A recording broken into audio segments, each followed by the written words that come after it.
success.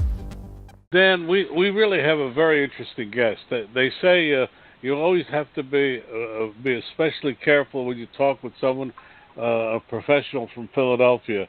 But David Bookbinder has a really terrific reputation. We asked him on this program to talk about his specialty. David Bookbinder, welcome to the show. Thank you. Thanks so much for having me. David, tell us a little bit about your background, what you do. Yeah, sure. So I'm a valuation consultant, and what that means is I help companies figure out what their most important assets are worth. Myself and my team, we help businesses of all sizes, public and private, in all geographies and all industries, in figuring out what their business is worth and what their intellectual property is worth. Well, starting there, currently I'm involved with the acquisition of a nonprofit. I can't go into details, but one of the things, I sit on the board, and I asked them months ago to get an evaluation of the company, and the board said, well, we don't need one. We're being acquired. And my question back to them was, well, how do you know what to ask for if you don't know your own valuation? How does one go about evaluating a company? Let's say we just had an example of a 75 company person company in the widget industry. Yeah, sure. So first of all, to your point, a lot of folks are reluctant, hesitant to really engage in an evaluation process, and what usually happens is it winds up biting them in the rear end for a variety of reasons at the worst possible time. So to answer your question about how you go about doing it, I'd say two of the more popular methodologies are income-based and market-based approaches, and I'll just summarize them this way without getting into valuation technical wonk speak. If you've ever bought or sold a home, then you generally understand what a market approach is, right? So if you're looking at buying a house, for example, in a particular neighborhood, you look at recent comps. What have other houses sold for in this market? And then you start to make some adjustments perhaps for their geography, location to, say, shopping and entertainment, proximity to your in-laws, which could be a plus or a minus depending on your perspective. And then you can go from there. The same thing is true in the valuation of a business, where we'll look at recent transactions of companies of similar size and industry and derive valuation multiples to apply to our particular subject company. Another way to think about valuation is it's a forward-looking exercise. So it really almost doesn't matter as much as what the company has done in the past as what it's expected to do in the future. So the value of a business is a function of the present value of its future benefits, and that's an income-based approach. So that's kind of a high-level overview of some of the valuation methodologies we might think about. Well, before I turn it over to Dan, I'd like to explore that further, because in my case, all of the potential, the value is in the potential rather than in the past. But if the past is terrible, how do you predict the future? Yeah, well, I've got a crystal ball, and I have a new set of batteries for it. The problem is it's probably not much better than your crystal ball.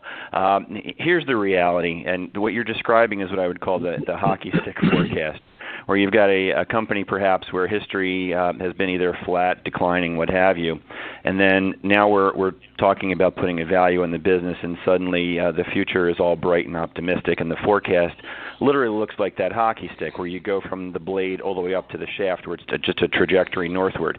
So when we get forecasts that look like that, first of all, we have to come at it with a skeptical eye. If you haven't done it before, why would we expect that you're going to be able to do it now? So we spend a lot of time really drilling into understanding what's driving that would-be forecast. A lot of times it's just unbridled optimism with not a whole lot of rigor behind it. And in those circumstances, if clients aren't able to adjust or think about adjusting their future forecast, one of the things that we have in our toolbox, so to speak, is to make an adjustment for our assessment of risk. So when I describe the idea that the value of a business is the present value of future benefits, that present value is determined by an appropriate risk rate. So the greater the risk in execution on the forecast, the lower the value. I'm going to turn it over to Dan now. Thank you. Dave, I've got a not a similar situation to Don, but I am working on something I would consider to be quite unique. I have a client who has received patents and has proof of concept of his patent in a commercial operation. And they have no sales, so their hockey stick is clearly, as you pointed out, bumping along the bottom of the blade with no sales. However, if we're successful in communicating to the world, and I mean to the world, the benefit of this process, which is controlled by patents, it is not beyond the realm of possibility that this technology could be used in every corner of the world. And scientists have looked at the technology, and so I have the job of building the marketing plan of how we're going to license this technology as opposed to building factories to build the equipment. And so here we have a situation where we have research and development, we have a patent that's been granted, and then we've had a proof of concept in a industrial application doing exactly what we said it was going to do. And now we're looking at the next stage of trying to figure out how to value the future value of the business in order to attract institutional investors today. So is that a unique pricing mechanism? A unique pricing challenge?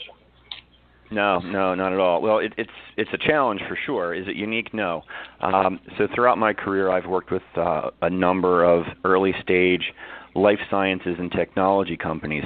So to stick with the hockey stick analogy, to your point, if they haven't done it yet, there's no history from which to even begin to think about. It's all, what does the future look like? So when you think about a life sciences company where they're going through their proof of concept in going through their testing and so forth and validating the efficacy of drugs and whatnot, you literally can have circumstances where a company goes from zero sales and heavy losses for, say, 5 years, and then suddenly overnight they need to hire 100 salespeople because they've gotten FDA approval, and now it's a billion-dollar business.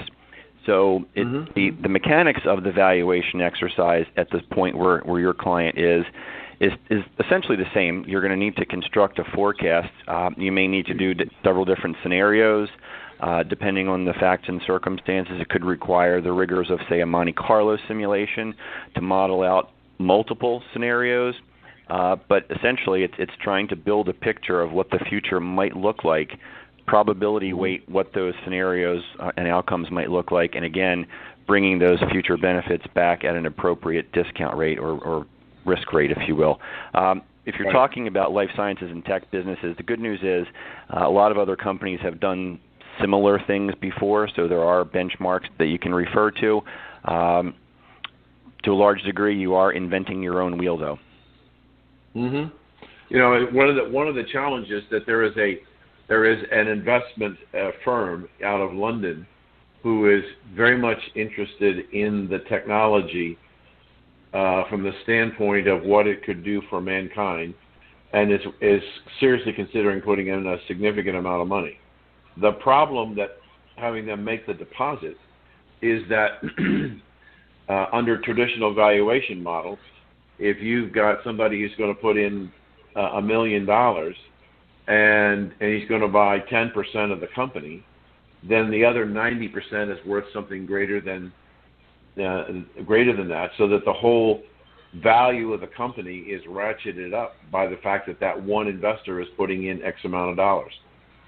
And I think that's a conventional model, because it says if somebody's willing to pay you $1 million for 10% of the company, then the other 90% has got to be worth something more than $1 million.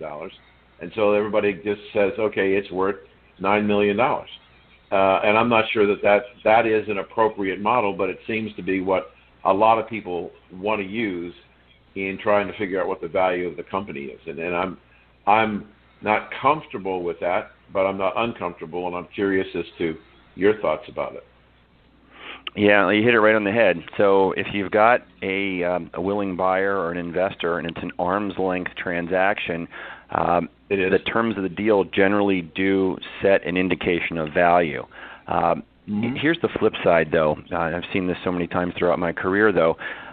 It is about the facts and circumstances. So if you've got a circumstance where a company is in need of capital to achieve their next milestone, and they've been having a difficult time raising that capital, it's a negotiation. So you need to do what you need to do, but just recognize that transaction, as you pointed out, will probably set a benchmark for anybody else who's thinking about coming into it at that particular point in time.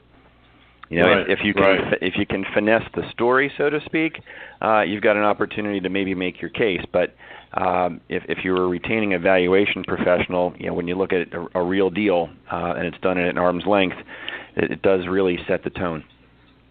Yeah. I want to go back to something that you said earlier in your discussion with Don, because it reminded me of a conversation that I had with a realtor. And she's a very successful realtor. I live on Sanibel Island in the Gulf of Mexico and Southwest Florida. And she's a very successful real estate broker because she said that when she started out, people who want to sell their homes have an unrealistic expectation of value of what they want to sell their house for. And so what she does is that before she signs an agreement with the seller, she has the seller get an appraisal done on the value of the property. And then if anybody wants to question the asking price for the property, they deliver an independent appraisal of what that appraiser thinks the property is worth. Is that a good idea? Boy, well, if somebody's thinking of selling a business, it's really a function of where they are in the process, and I emphasize the word process. If it's a planned sale and you have an opportunity, we have an opportunity to spend some time, year, 2, 3, et cetera, in preparing for this. We can perform valuation exercises and help a seller understand how to maximize their value. If it's an emergency type situation, there's an issue with a family, for example, an unplanned, unforeseen event, that dynamic changes. And what I'll often do is I'll recommend that they get an intermediary like your real estate broker, for example, but a business broker or a middle market investment banker. And to your point, they will do a valuation, and in my investment banking days, we would do a valuation of the business before we would bring it to market to set expectations, because you're right. The same way with folks who are selling their home generally tend to think their homes are worth more than they are. Business owners generally tend to think the business is worth more than it really is, too. Right. So who are your customers right now? Who are your clients? My clients vary. Like I said, I support companies of all sizes, public companies, private companies, in a variety of industries. And if I looked at my active engagement sheet, that would actually indicate exactly that. They're all over the country. I've got one that's located in France, and we're helping them with a number of different strategic imperatives. So your base is Philadelphia, as I understand. Yeah, I'm a Philly guy, born and raised here, went to school here. I didn't throw snowballs at Santa Claus, though. Okay, good. I don't think we got. Do you have a website? Yeah, EisnerAmper.com. Can you spell that for us, please? Yeah, EisnerAmper. It's one word, EisnerAmper.com. And it's at the two partners? Names, no, it's two firms actually. Oh, I see. Okay. And how long have you been in business? Oh, the firm's been around for a long time. I've been with EisnerAmper only for about the last 10 months or so. Okay. And what were you doing before that? Before I joined the firm, I launched and led an East Coast valuation practice for a Midwest-based consulting firm. So I launched them here in Philadelphia. So who would be? We have an audience of several 100,000 people a week, primarily small businessmen, entrepreneurs. Who in that space is there a need for your service in the small business market? Yeah, there is. What I found is that there's always a need for conversation and mind share, and I'm always happy to talk to people. I don't care if it leads to business or not. I'm happy to have conversation because, as I've said many times, while I love working with our publicly traded clients, a lot of times they just view a valuation exercise as nothing more than compliance. Throw it in the drawer and we'll use it if we need it. But right. While never life and death, when you talk about a privately held business, valuation is probably as close to life and death as you can get. And a lot of them, the business owners, just don't know what they don't know in terms of what creates value, what enhances value. How do investors and buyers look at your business when you're thinking about selling or raising capital? So there's a lot of mind share that we can provide, and we're happy to do it. Super. And do people mostly get to you through their website, or do you have agents across the country? How do you find potential customers? Well, the interesting thing is that people tend to find me. I spend a lot of time in the market talking about what I do and who I serve and who the firm helps and so forth. But I recently published a book last fall, and that has gotten some, I'll call it notoriety and some visibility. And I'm finding that people are reaching out to me not only because of my reputation in the market in valuation services, but as a result of the interest in the book. And what is the title of the book, and where can they get it? Yeah, so the book is called The New ROI, Return on Individuals. It's available in hard copy and for download at Amazon as I talk to you right now, and I imagine in the next 2 weeks or so it'll be available for download at iTunes and Nook. Terrific. Don, back to you. I have a lot of questions, but I guess you brought up a point earlier that people tend to value their companies higher than other people. How can someone? What are some of the rules that you'd ask them to, or not rules so much as things to think about before they come to see you about their company? Boy, that's a good question. And if only it were that simple, where people actually were doing all the appropriate planning, right? Doesn't always happen. They don't always get the best advice. But here's one way to quickly think about it. A lot of privately held businesses, especially the smaller ones, are managed day to day with the strategic imperative of avoiding paying taxes. So you can figure out what that means. But let's pretend you've got an income statement that shows that you've got zero income. So now you want to go sell that particular business, and now you want to try and make the case that it's worth millions of dollars. But a prospective buyer is going to look at those financial statements and say, hey, you haven't been making any money. You can't have it both ways. So that's part of the planning process that we talk about. Like I said, if we have time to work with clients before they're thinking about selling, we can educate them on things like that and get their financial statements in order so that when they are actually in the process of selling, they're focused on demonstrating the value as opposed to trying to rationalize and explain away historic performance. That's a darn good point. I heard that once before by someone else, and you're absolutely right. But and I'm thinking back of the companies I've been involved with, and you're absolutely right, not paying taxes. But could you give us some examples of some of the things you can do to demonstrate your value while at the same time helping to avoid the taxes?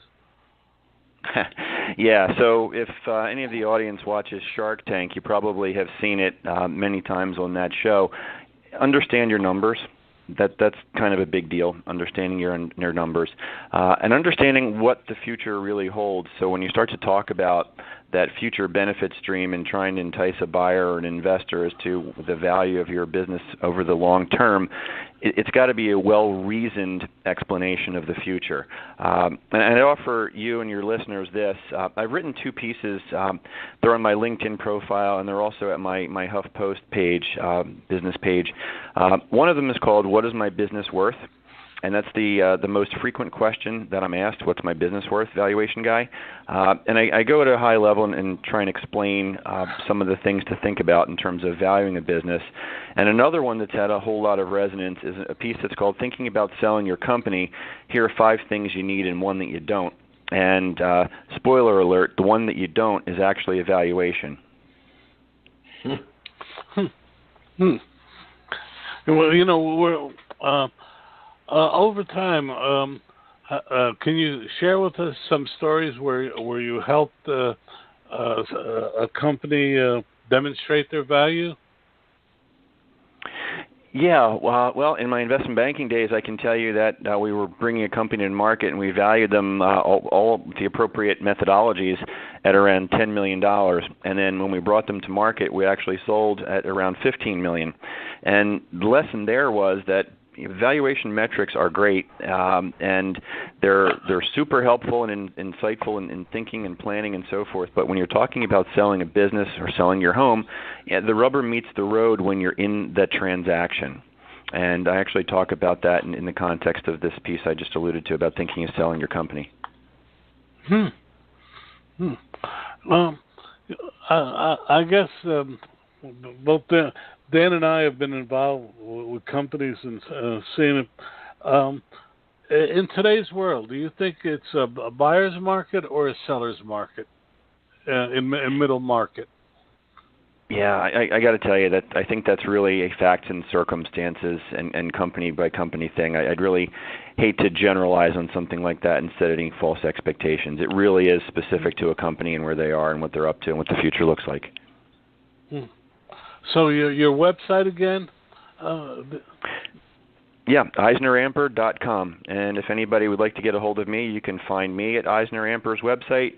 You can also find me on LinkedIn, Twitter, and Facebook, Dave Bookbinder. You know, I seldom dealt with a more poised guest. You're really terrific at this. Thanks so much. I'm really passionate about what I do. I'm passionate about helping companies with the valuation exercise, and I'm really passionate about the message and the underpinnings of the book. So happy to do it, and I thank you guys for having me on. No, thank you. I know I learned a lot. I hope you did too, Dan. I did. I just like to, if I got a couple of minutes, I want to ask one more question. Not so much about evaluations as we're seeing a significant uptick in economic activity. And do you think evaluations are going to go up, or are they going to pretty much stay where they are for businesses that might want to be sold? It really is a function of the type of business and the particular company. It really is facts and circumstances. And please understand, I'm not trying to dodge your question. It truly is a function of a particular business and what their particular opportunity looks like. I can tell you we've done work with 2 companies in the infotech space. They each have different trajectories. And the market will tell you that multiples may look like X, but you're applying X to 2 different sets of numbers. So that's the real challenge. All right. Thank you for your time and your terrific insight.